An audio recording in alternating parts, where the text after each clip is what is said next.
Welcome, everyone, to our next iteration of Sport Hiatus.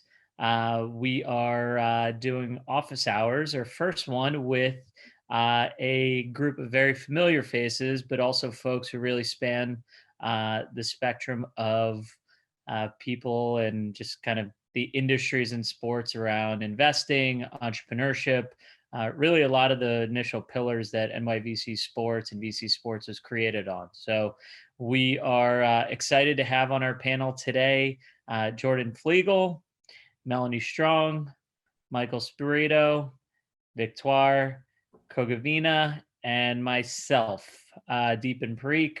I will, in an effort not to embarrass myself and to give everyone their due credit, we'll let each of the panelists open up and provide their own background. The goal today is really just to have an open, honest conversation around what the investing and entrepreneurial landscape looks like around sports.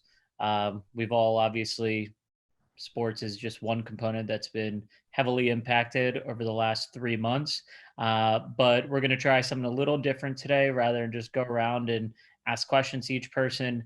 I'm going to kind of lay out a few different trends and topics that I think a lot of us were very bullish on prior to the pandemic that's taken place over the last 3 months.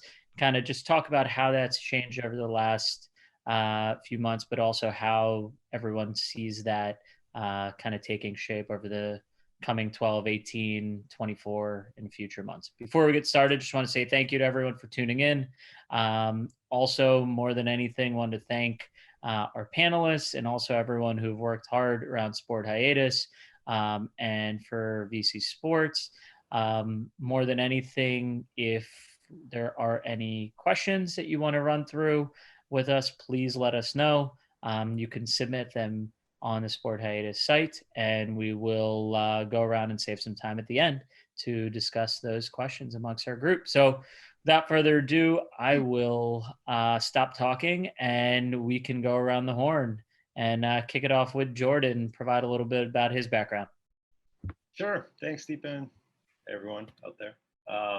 I'm Managing Director of the Techstars Sports Accelerator, which is in Indianapolis, and we're backed. Our LPs are the Pacers and the Colts, NCAA, Indianapolis Motor Speedway, which is Indy 500, Indiana Sports Corp. So that's why we're in Indy. We've got all the sort of leading sports media properties in Indianapolis together to bring this Sports Accelerator to life. So if you have an early stage startup related to sports, advertisement for that.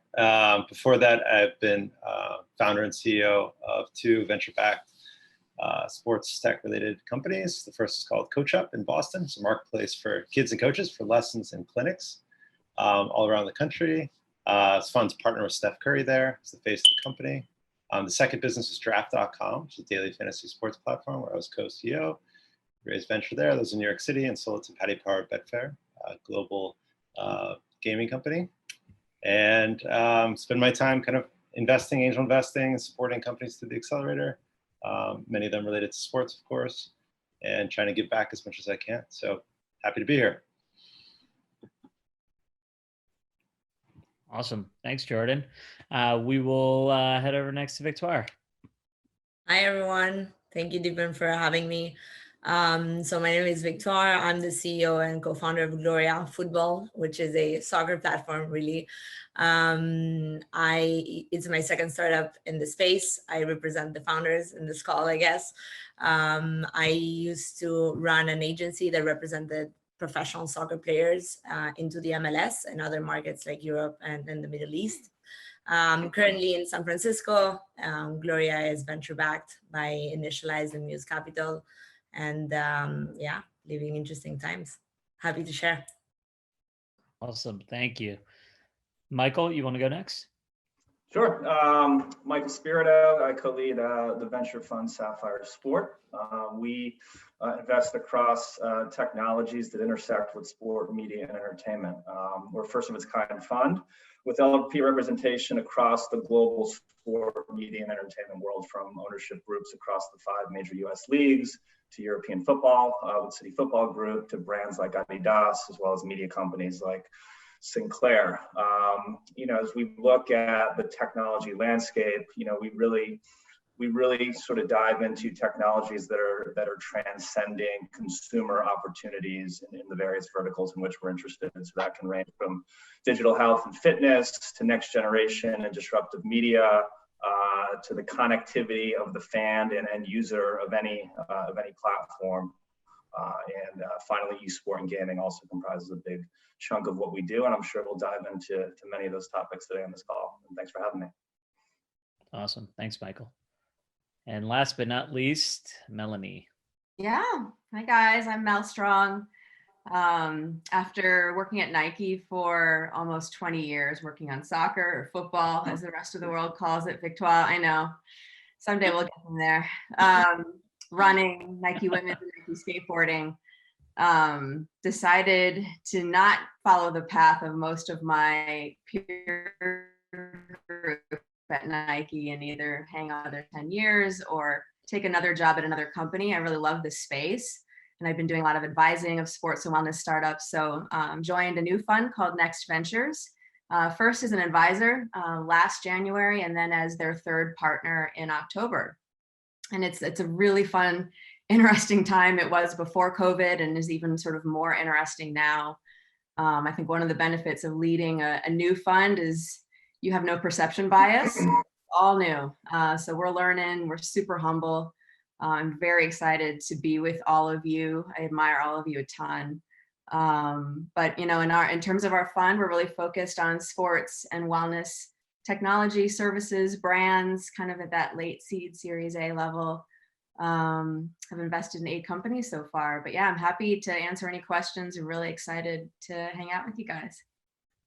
Awesome. Yeah. Well, thank you all for joining again. And, I think, Victoire, you represent kind of the founder piece here, which is the lifeblood of VC sports. But I think, before we dive into it, I just wanted to throw out kind of and understand how each of you are thinking about the market. So one topic that we had discussed, obviously, that I think is seen that we were all really bullish on prior, and I think has only been exacerbated through the recent pandemic, is the fact that, there's this new definition of an athlete or what an influencer looks like, right?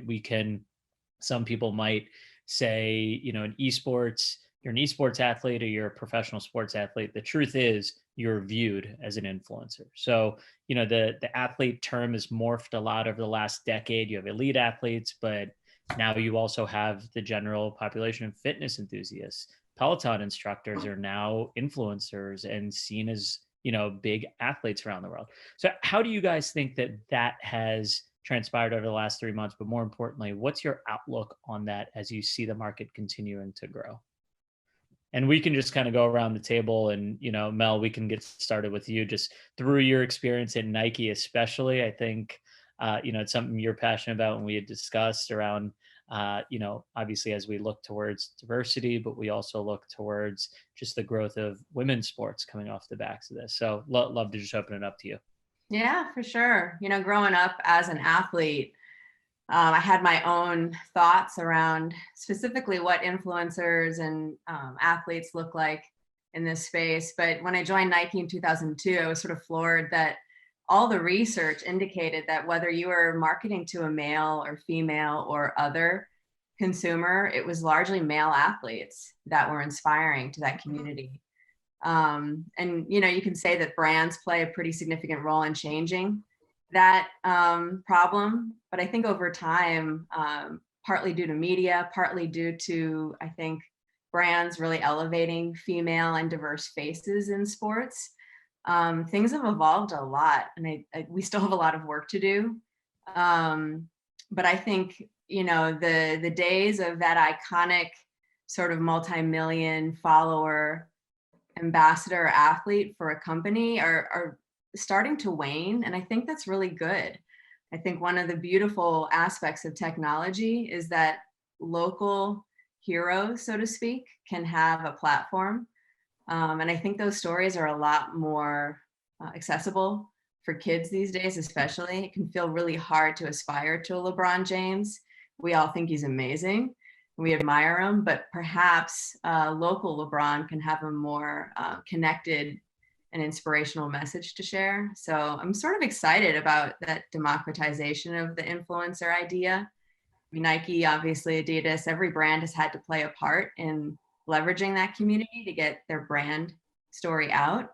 But I think there are going to be a lot more opportunities for everyone to take and play a role there that makes it feel more reflective of the communities we serve in sports. Yeah, that's well said. Anyone else like chime in? I think it's ironic that the voice of the athlete has never been stronger than at a point in time where they're not even on the playing fields and in courts. If you look, I mean, just look at ESPN right now. This morning, the lead story is an articleized version of a tweet that Tom Brady did about his golf game on Sunday, right? So the athlete, as going direct to the consumer, him or herself, which had been a trend over the past several years, has accelerated more now over the past 3 months than ever, and they're not even competing in their chosen profession. So, you know, when we look at the power of the athlete, this is actually something that Mel's partner and I spoke about at a conference last year, which is the athlete is more powerful than he or she ever imagined, not only as an influencer, not only as a brand ambassador, but also as an investor, as somebody who can meaningfully participate in technologies and trends that will impact these industries more than ever. And I think we've just seen that come into even sharper focus over the past 3 months.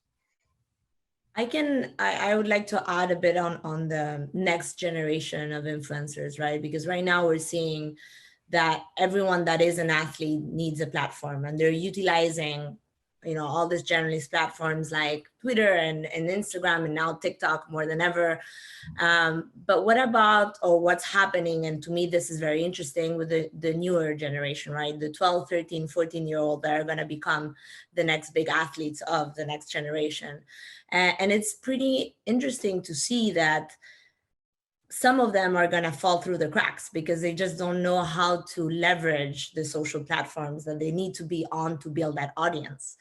And to me, that sounds kind of crazy, right? Because you shouldn't be, you know, become an influencer because of how you know how to use Instagram versus the talent that you are. And I think I don't think I was good enough at explaining what Gloria does, but we're building a social network for footballers and fans, right? And our user is the 12, 13-year-old that has 500 users on Instagram or on TikTok that is pushing amazing content because that's part of their generation, right? Like, we all used to go to a park. Now all these kids go to a park, but they're shooting content and they're pushing it on some platform. So we want to give, you know, a place for all this next generation that are going to be also discovered, by the way, on social media. So let's not forget when we talk about the influencers, how that's going to affect the new ones, right? Yeah, that's a really good point. I'll throw in, kind of adding on what everyone's saying, I guess, just drawing from my own experience. If you were to kind of whiteboard out all the different ways in which athletes at various levels might play a role in innovation today, there's just, I think, a number of exciting opportunities. And I started Coach Up just sort of going from bottoms up with the idea that anyone who played sports at a relatively high level, like had played at college or maybe higher, and most pro athletes, you know, don't make a lot of money. When they're done playing, they have this real knowledge of their sport, and they could monetize that in the form of simply being able to offer lessons if it was easy for them, in the same way you would if you're a great math student or a musician or something, right? But that didn't exist in sports. So that was the idea of unlocking millions of former college and pro athletes to be able to monetize that skill set. I think relevant in the context of today is thinking about the NCAA, you know, one of our LPs and partners, the accelerator, and they're opening up to enable college athletes to monetize their name and likeness. And it could be, a lot of people think about, okay, maybe it's the star quarterback for USC or something doing an endorsement deal with Gatorade. But I think the more exciting opportunities would be enabling a D3 tennis player to make $50 an hour coaching a local kid, and at every level, right? Men's and women's sports, and being able to unlock things like that that were previously not possible. So I think there's just a lot of interesting areas for this conversation to go. That would be sort of a lower level. At the polar opposite end of the extreme, with Coach Up, we had Steph Curry, who's our traditional sort of face of the company and pushing the brand. And there are some companies that are built that way. And I do agree that you're not seeing that quite as much. At Draft, we did a lot of influencer marketing where we would pay. We paid Floyd Mayweather and Shaq and Antonio Brown to like post and drive user acquisition. And you're seeing that at that level, and also much longer tails and a lot of platforms built around enabling sort of micro influencers to be able to do that. We're seeing in like just NBA in particular, but also, you know, NFL and MLB, but especially with NBA, these guys are making so much money now that they are essentially their own family offices. I'm a part owner at New Zealand Breakers, a team in the Australian Basketball League, and one of our other co-owners is Sean Marion. They're seeing a lot of former NBA players who are investing or even buying. Kevin Martin is a big investor in Brisbane. We're now like buying teams and talking about when they're done playing, they want to own a team, and maybe they buy a minority piece of an NBA team, or they could maybe go to Australia or Europe or somewhere else and buy a larger stake in a team. And they're also becoming LPs and venture funds, right? And there's entire funds that are being built just off of having athletes as LPs. So we're just seeing such an interesting range of opportunities now for athletes at different levels to get involved with startups. Awesome, thanks. So Victoire, one thing you mentioned when we were speaking earlier was the interesting dichotomy today that's created where football clubs kind of forced to become digital media companies overnight, and how they are competing in a lot of cases with their own players over online audiences. I'd love to get your take. You obviously come previously from the agency world. We're at a time where athletes are bigger than the teams, almost across every sport. I'd say, you know, football, maybe perhaps not yet, although that's increasingly happening, but in basketball and certainly in soccer. So how do you view that? And do you think that that's a trend that continues, or it's just a necessity of the times? Well, I think that there's a difference that we need to mark from the beginning when we talk about this, right? It's the US versus the rest of the world.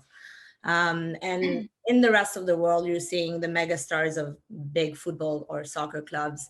And let's call it soccer so we don't mess everything up, even though I don't like doing that. But big soccer clubs in the rest of the world, you know, they're all scrambling and trying to get to their audience without the broadcasting of live matches, right?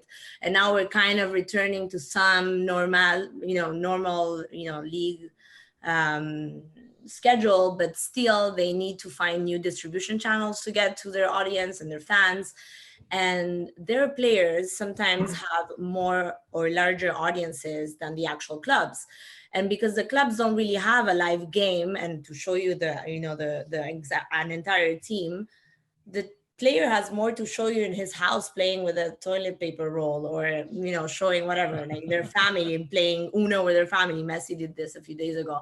So, and for clubs, it's really hard because they are paying these athletes and they are taking away from their business. So that's happening in the rest of the world. And it's quite interesting to see that, because a ton of footballers that didn't really take it very seriously until now are now pushing content on a daily basis and realizing that if they want to continue building, now is the time to do it. But here in the US, things work and it's a different world. The MLS works a lot like the NBA and the MLB and the NFL, where actually players cannot do anything without prior consent of the league. So say that you want to do like a live Instagram with an MLS player, you need to get MLS consent. That means that players are actually really stuck to their own teams and they can't do anything independently. Which is it's not great, because as we see, the sports kind of restarting here in the United States, soccer here historically has been great on live audiences, but not on TV, right? Other sports like basketball and American football will crush soccer any day. So now that, you know, we don't have the live audiences anymore, and when I say we, I speak for soccer, right? We don't have the live audiences anymore, and the players are not, you know, really allowed to build their own content and audiences. What do we do? What's going to happen with the future of soccer? And add to all of that what's happened with the development academies and US soccer. And I mean, it's pretty crazy what's going on here in the US. So hopefully it's for the best. I think that it will become a reset for the best, and maybe for the first time, you know, Americans can start thinking about soccer as the rest of the world instead of having their own version of it. being diplomatic, really. Sorry. Historically, the leagues and organizations and leaders that have harnessed the power of the athlete have flourished over time. I mean, look no further than the NBA and what David Stern did in the 80s by allowing players much more flexibility to engage in business activities. I mean, just look at what we all spent 10 hours doing on Sunday nights the past 5 or 6 weeks with The Last Dance. Before Michael Jordan did that deal with Nike, that type of business operation just simply didn't exist, for an athlete. And the league itself, starting in the mid 80s, really put the player first and foremost. And, other leagues to varying degrees of success have allowed more of that over the course of time.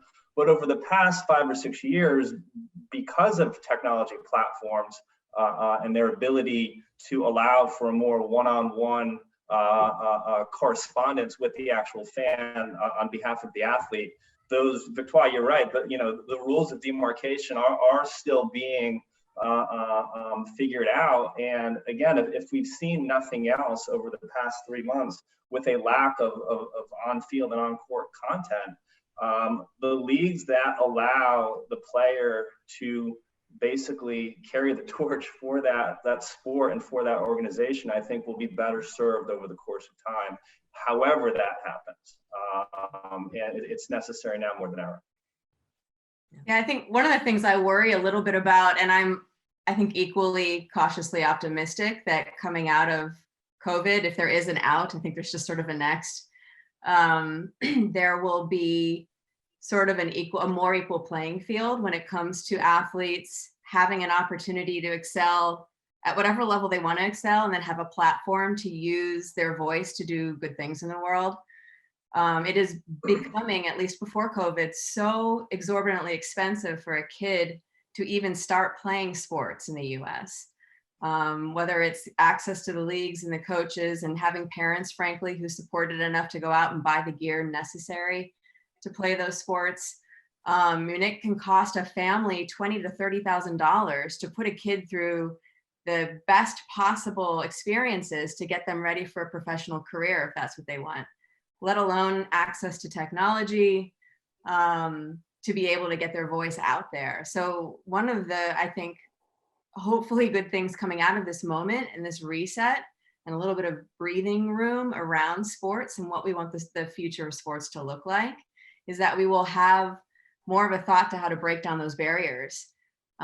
Because I do think in some ways there's a more level playing field now. I hope we don't go back to the old way. I hope we think about the ways in which we can clear the road for different kinds of athletes to succeed, whether it's just professionally through competition or through building more of an identity for themselves. Yeah, I think that's all really good points. Kind of dovetailing on that kind of brings me to another topic and trend that all of us are very kind of privy to, for the fact that youth sports is the driver of everything we either are investing in to some extent or to building companies around. So without youth sports, whether it's athletes that are pros today or whatever the case is, really the market would not function as it is. But youth sports has also been the hardest hit, arguably, amongst everything in the sports industry. You look at, obviously, costs going up, coaches, a lot of them on the side of being volunteers more than anything. But most importantly, parents don't feel urgency to send their kids back to playing in a youth game unless potentially there's a vaccine, right? So, at least at courtside, the way we've been thinking about stuff is, how's the world look in the pre-vaccine era, the in-between phase, and then the post-vaccine era as it pertains to sports?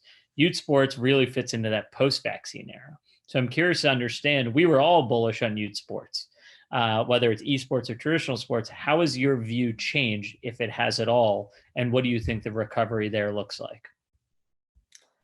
I can answer to that really quickly, specifically because our main user case is youth sports, right? It's kids that are trying to get a professional career out of it, or if not, they're very committed to a sport that they're playing, 2 to 3 times a week. And it's to us, seeing what's happening in the world where they cannot go to their own academies and they can train and they're kind of stuck at home, but still have that dream. The dream didn't die with the pandemic, right? So what we're seeing a lot is that they're spending a ton of time on social media, and they're pushing the same kind of training drills and challenges, and they're doing it all within their homes, which bless the parents' hearts. They're breaking half of their homes, but they're still doing it, right? And I have daily conversations with a lot of our testers and their parents, and they still want to get out there, right? They still want a scholarship. They still, want to pursue the sport that they've invested so much time in their short lifespan, and they really don't know what's going to happen.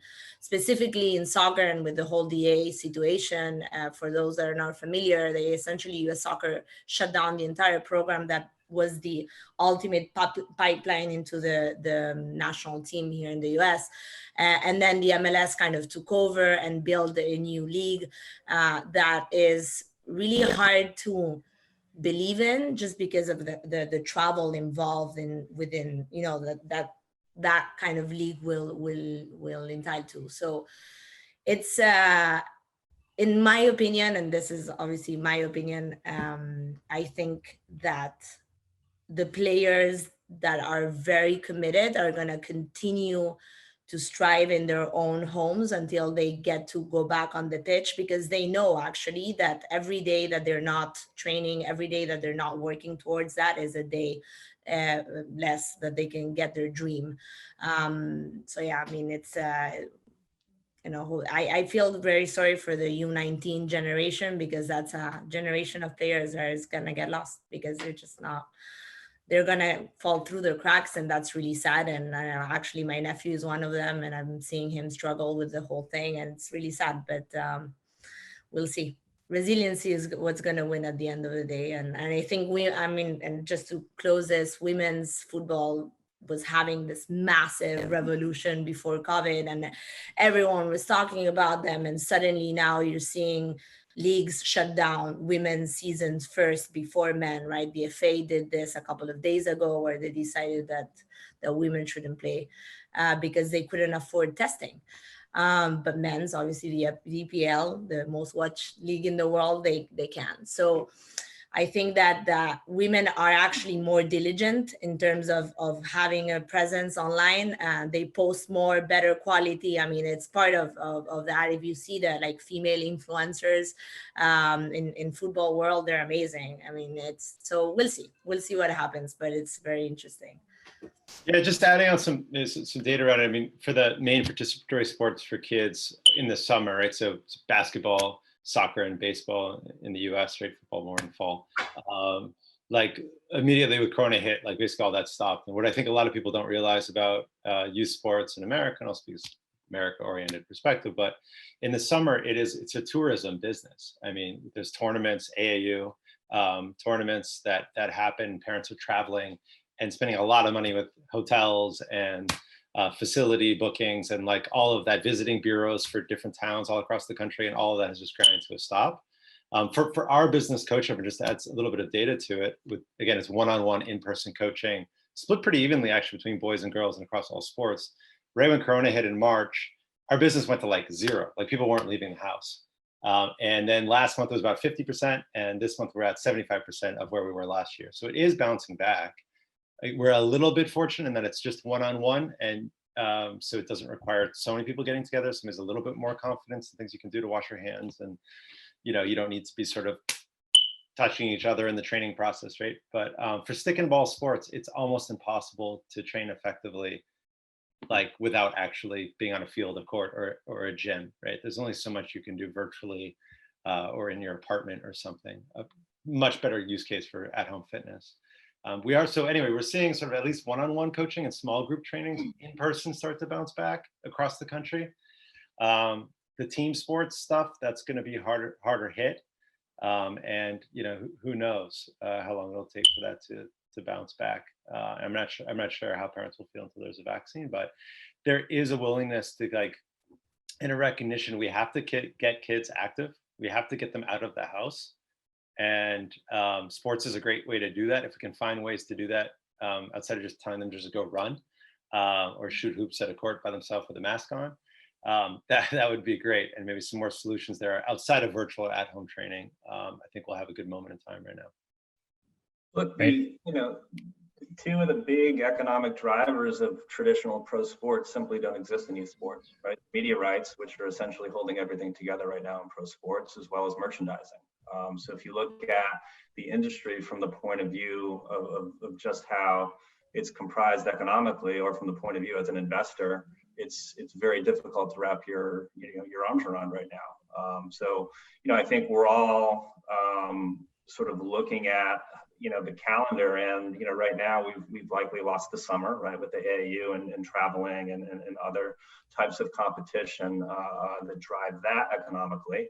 And the fall is still being debated from major universities all the way down to youth sports as to what is going to happen, and how much of that is going to be tethered to students actually being in schools, whether it's the Big Ten or third grade travel soccer. So we're all definitely paying attention to that, but I don't know, give parents another 3 months at home with their kids running around and running up the walls, and maybe that's going to look different. We'll see. Yeah, at Next Ventures, we just finished our year-end audit for 19, and so we look back at the close to 700 companies that we've explored since we launched the fund last year. And it's very interesting. There's, 400 opportunities sort of pre-COVID, and then another 200 actually that have come through since early March. And there's a vast difference between the types of investment opportunities we saw before COVID and before it became a true pandemic, and then after. One is just we're seeing a lot more opportunities. So I think companies that maybe had more of a category agnostic perspective are shifting to fitness and healthcare for all kinds of reasons. So we're seeing more opportunities just because I think those companies are now shifting their service or technology squarely to our space. And then second, there are quite a few youth coaching technologies that are coming through. So we've looked at 10 just in the last couple of weeks. Some are very sports specific, a lot in baseball, which is interesting, maybe not surprising to you guys. And then some that are broader, but really trying to replace the access to a coach that kids used to have by being part of a league or part of a team, and bringing that into their homes. Because I think in some ways there's obviously a gap between what parents can do to support their kids from a time and expertise perspective. But there's also, I think, an opportunity to, again, maybe use this moment to give what would normally be reserved for an elite few kids to a broader population, because a lot of great companies are scrambling to solve that problem. Yeah, that's an interesting point. I think a good segue to kind of talking about despite obviously all the challenging times going on in the world, I think everyone on this call focuses on the world of sports, fitness, and gaming. At the end of the day, and sports is really a function of it's not a matter of if, it's a matter of when it comes back, both on the participatory and on the media side. And then fitness and gaming, Mel, to your point, and Michael, you mentioned earlier, has been quite resilient, as has gaming. That's what happens when you put 300 million plus people in their home with their entire families. People need outlets, and so I think just shifting tides a little bit to talk more around the fundraising side. I think, Victoire, I'd love to hear your take as a founder, as you're going out there to raise. You have amazing investors already in your company, and you're going to be going out to raise a subsequent round soon. So how are you thinking about this environment, and how have your plans shifted, if they have at all, and how's the process been?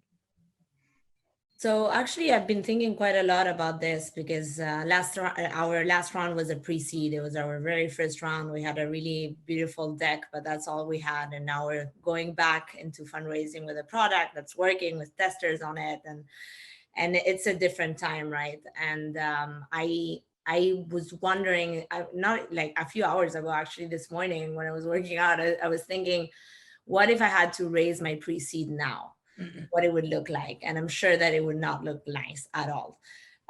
So I think that in my particular case, I am very, very lucky that we've already raised money and that we do have amazing investors that have been with us every single day of this pandemic, and they're being super hands-on, which is something that we wanted from the beginning. We're looking for in this next round too, is investors that are not hand-holding us, but they're next to us and they understand, and they have like their fingers on the pulse, right? And they know which are the investors that are active and they know which ones are not, and they kind of help us navigate this entire this entire new fundraise world, right? So I can't speak for every other founder out there, because I think that my specific situation is blessed, really. But I mean, we've seen a ton of more interest in social channels, social medias, social networks, social products. At the end of the day, I think that obviously the usage has gone through the roof for other bigger platforms, and they're expecting to see newer breakouts. So hopefully, I mean, that's what's going to happen with us, and we need conviction, right? And I think finding an investor with conviction during this time is not easy, but when you find them, you stick to them. So. Got it. Curious, have you shifted your messaging or narrative at all to play more with the times to kind of attract the investing community? Well, no, not really. We had evolved, from a scouting platform to a community, right? To include everyone that not only necessarily wants to become professional. And we had done this pre-COVID, right? We were fully distributed pre-COVID. We had done all these things pre-COVID. And I think that by the time that it hit, if something, our thesis was reinforced, right? I mean, scouting is something online scouting is something I've been speaking for the last 5 years. And people always told me I was crazy. I would go and talk to clubs in Latin America or even in Europe, and they're like, no, scouting needs to be done the same way it has been done in the last 40 years. And now you're seeing clubs like Boca Juniors using WhatsApp to scout players. So it's like, I think that we didn't have to really change our messaging. It's more that the thesis that we already had were kind of proved with this situation. I mean, it's time for the football world to walk into the tech world, I think. How about from the investors on here? Obviously, it would be good to hear your thoughts on how things have shifted and what it looks like today. But also, we had a question submitted that also asks around what level of investment in startups are you comfortable with right now?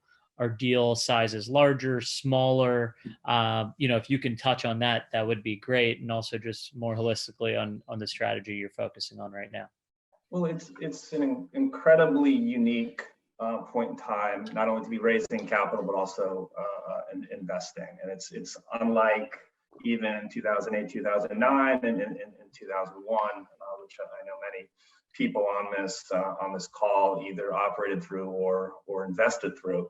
And I think just as a macro, I think people are taking their time a little bit more, at least on the investing side. There's potentially a higher hurdle, a little more evaluation, certainly paying more attention to not just what happens kind of during this period of time, but we're all long-term investors. We're all long-term partners to the companies in which we invest.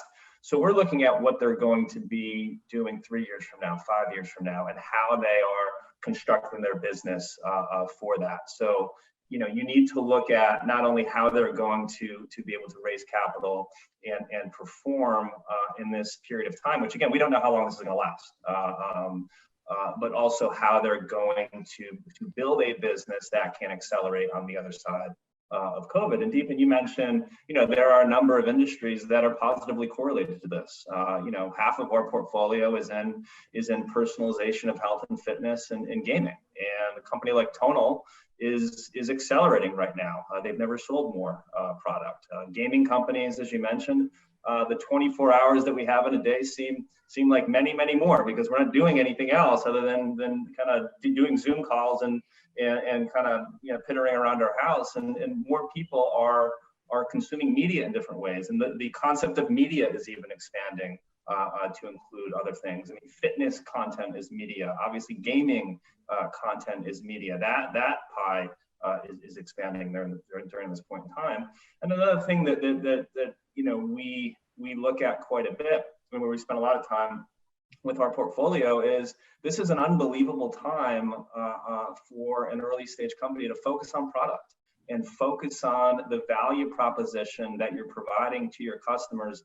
Again, not only during this time, but at that point in the future when we come out of this. We have an audio technology company called Mixhalo, which has been a provider mostly to the music industry. And now in an era where professional sports stadiums are becoming drive-in movie theaters, that's a technology that has extreme applicability into that marketplace.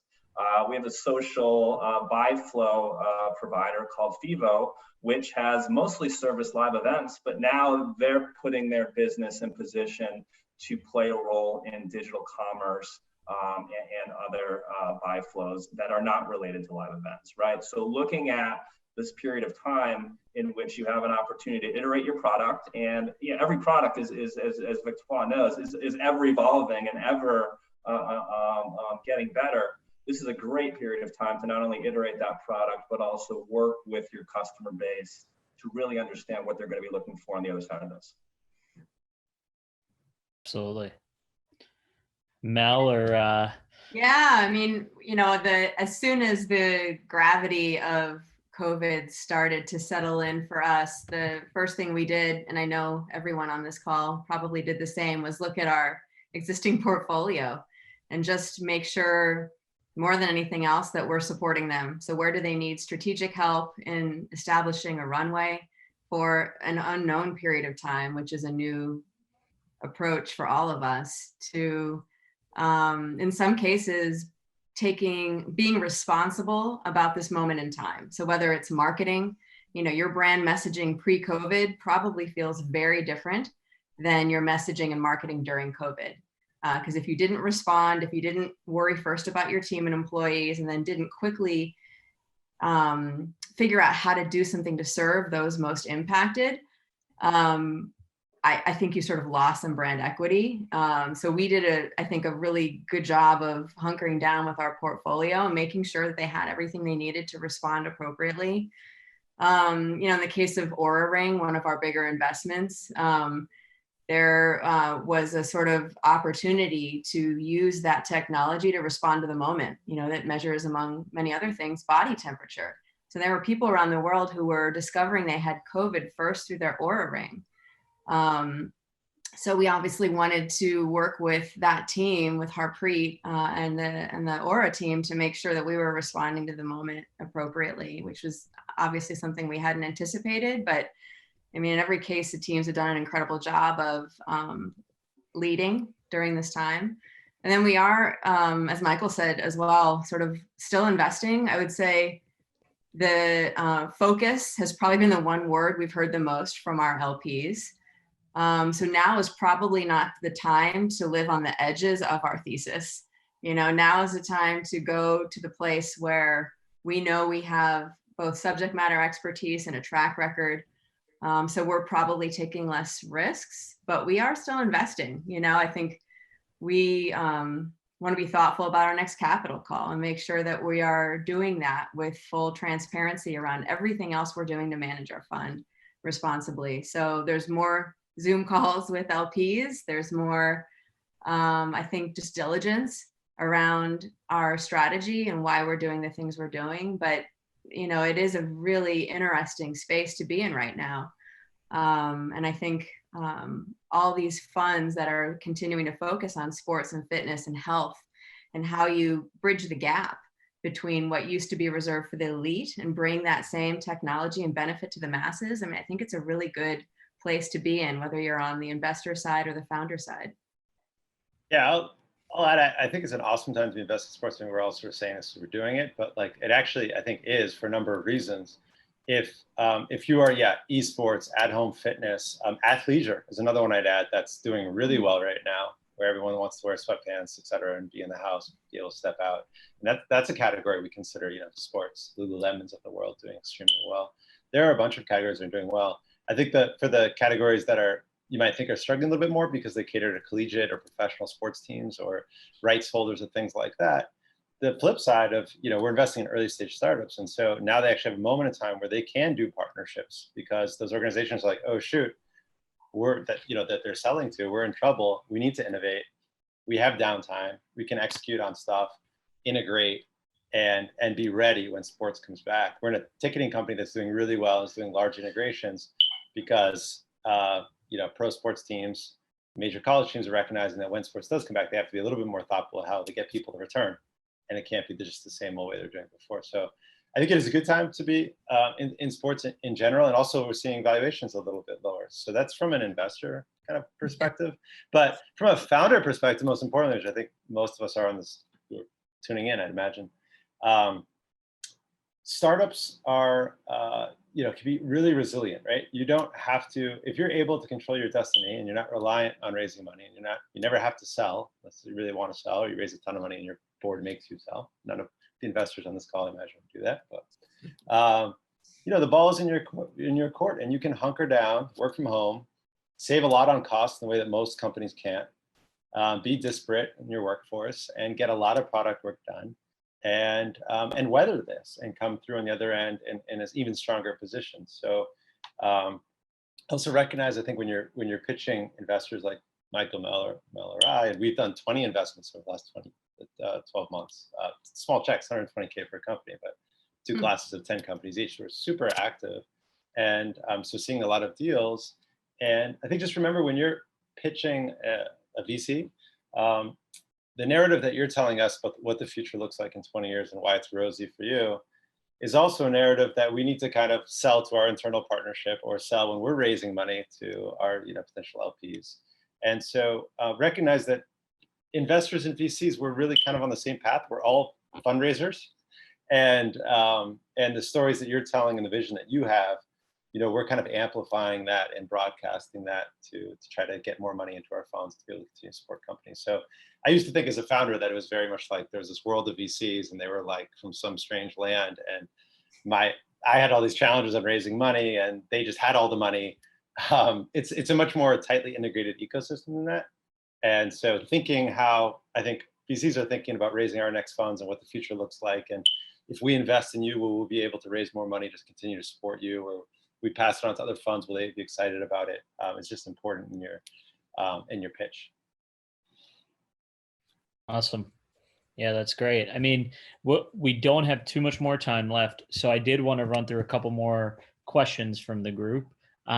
So, one in particular, this is going more to the folks on the investment side here.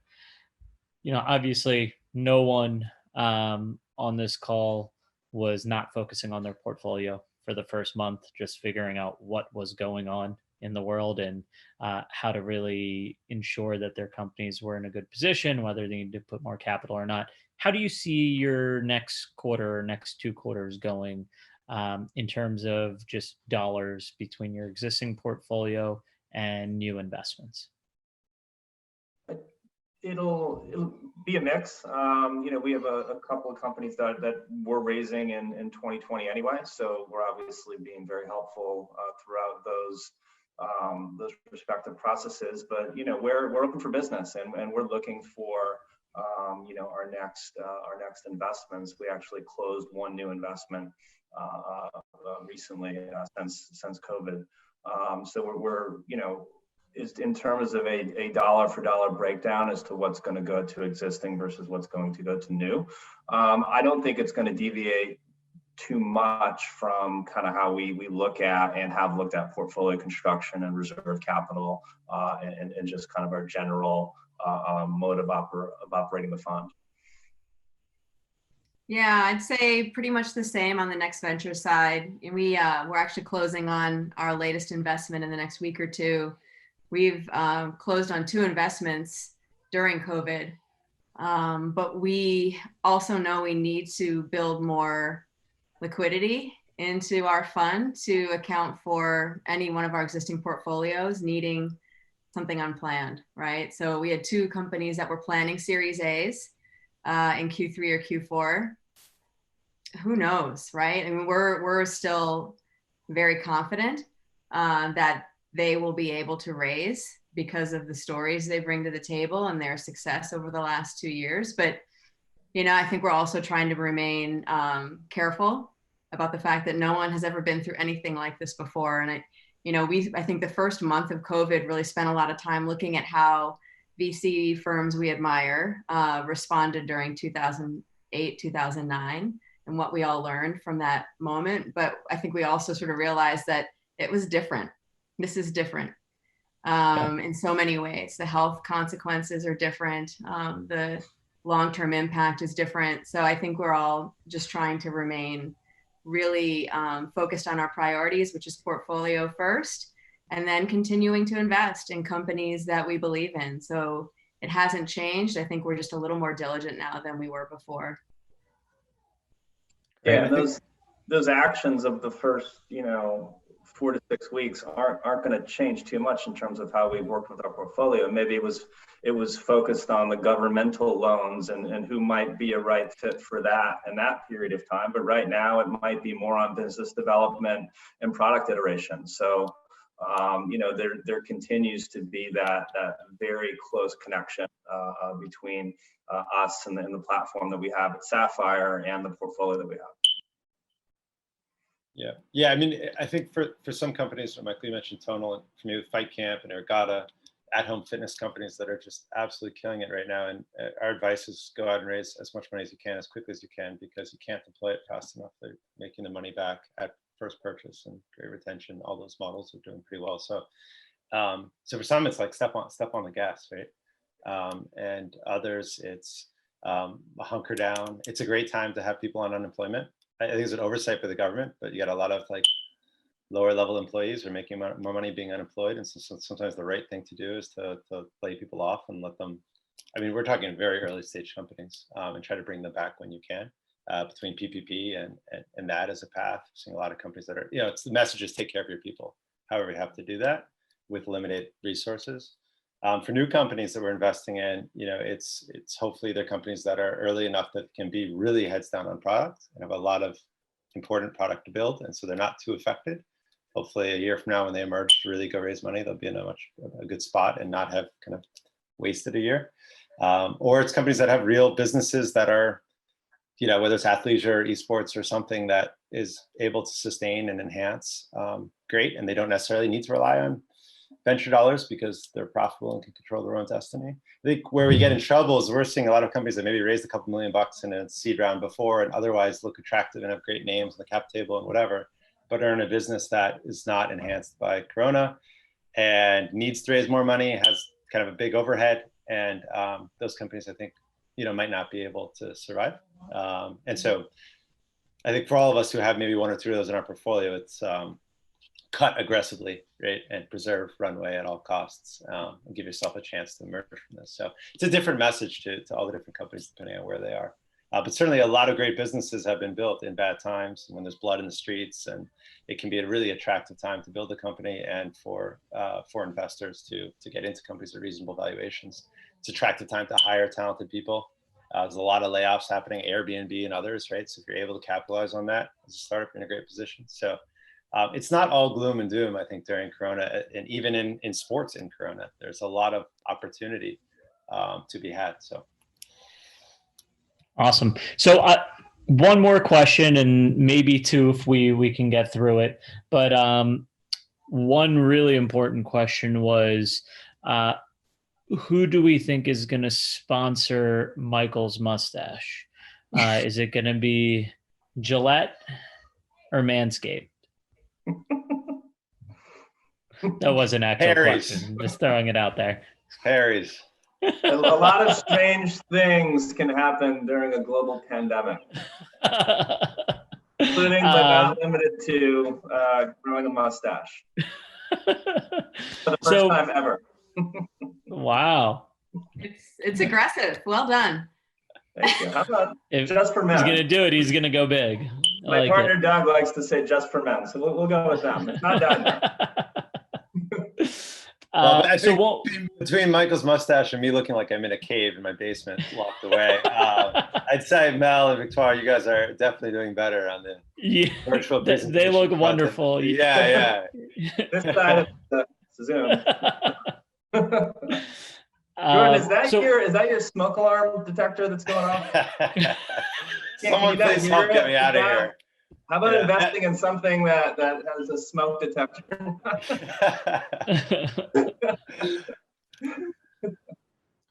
all right, one last one, and then we're gonna let everyone go. I know everyone's got busy days, but the question was more around you. Everyone on this call has a very unique vantage point into the sports world.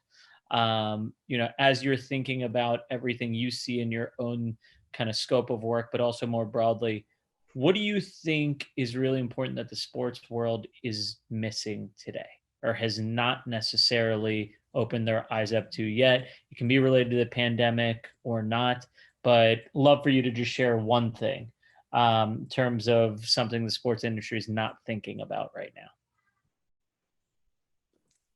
I can answer for the football world.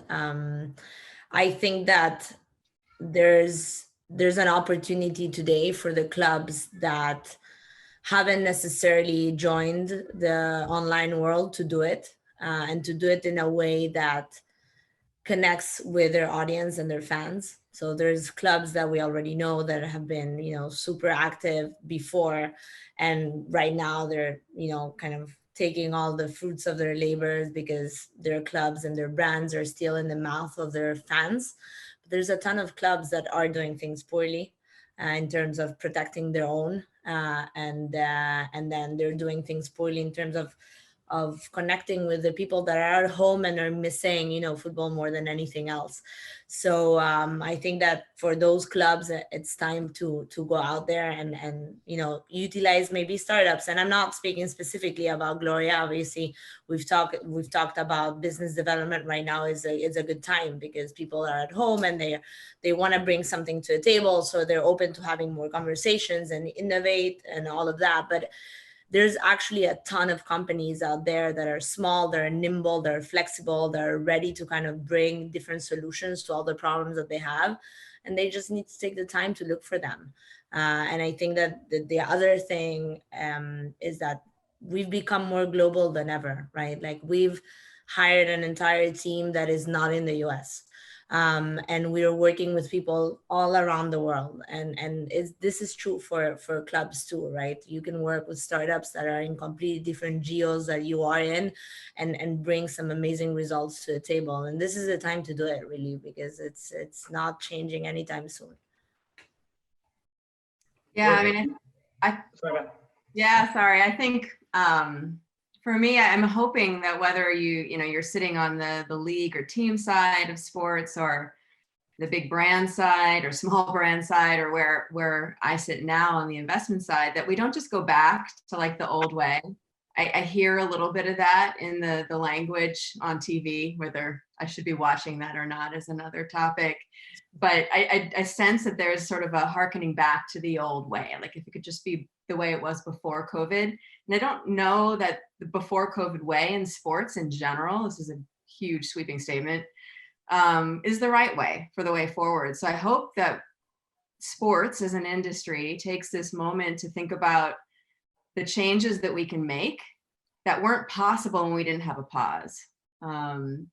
Whether that is around access or it is around representation, cultural issues, parity around salaries, forcing the media industry to cover different types of sports and athletes in a different way. I hope that there's a conversation, I sense it is in pockets, happening about how we can actually establish a new way. Because I do think the kids just coming out of college are going to force that change anyway. Everything I see indicates they will be a very open-minded, progressive, values-driven generation. And I hope sports is ready for that.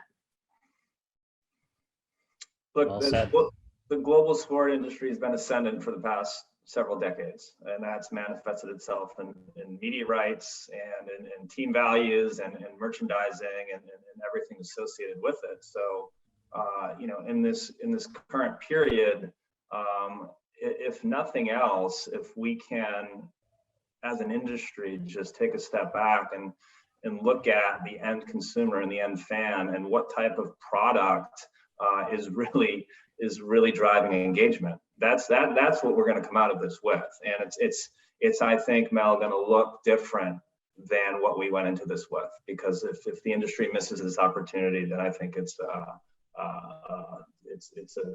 unfortunate thing. Yeah, agreed. Just adding in, I have just such high hopes for sports in general, and not just from a returns perspective or something, but sports is broadly defined. It's so important in our society from a fitness perspective, and just like preventing obesity and diabetes, if nothing else, like for kids, getting them active. I have fears and concerns around kids aren't playing and participating in sports like they used to, and whether that's sports solutions or it's fitness solutions, like we have to get kids active. And then just we're living in such a culturally divided time. George Floyd, a horrible recent event that I think emphasizes this. Sports is a way to bring us together in a time where it seems not much else can, across genders and diversity and everything else. So we have to find products, solutions, platforms, apps, technologies that can enhance what sports is so naturally able to do that very few other things can do. And that's across everything from nutrition to recovery, to training, to activities for kids, to engagement, fan engagement opportunities, and fantasy sports platforms and other things that brings people together. There's so much room for sports to play such a positive role in society. It's needed now more than ever. It's so varied. It makes it a really exciting time to invest in sports, and it's really a needed area that I'd put at the level of healthcare, invest in other things from the social impact and health impact that it has on people. So I hope that more money goes into sports. I hope more startups are created in sports, and that we all do our part in kind of trying to find great companies that can scale and reach a wide audience. Amazing. All right. Great way to end. Thank you to wonderful, wonderful panelists who joined: Mel, Michael, Victoire, Jordan. You guys are great. This will be up as a recording, so anyone who would like to rewatch it or share it out, please do so. Just a quick plug for our event next week. Same time, it'll be Wednesday, June 3rd, noon Eastern. It's going to be talking about college athletics I don't know if I just got cut out, but it's going to be talking about college athletics in the post-COVID era. We're going to have the CMO of Octagon, commissioner of the Atlantic 10, the head coach of the Notre Dame women's basketball team, and the AD at Oklahoma University, who are talking about what they've seen as the impacts and opportunities. So with that, thank you again to everyone for tuning in. Thank you to everyone who helped put this together, and thank you to our panelists. And I hope everyone has a wonderful week.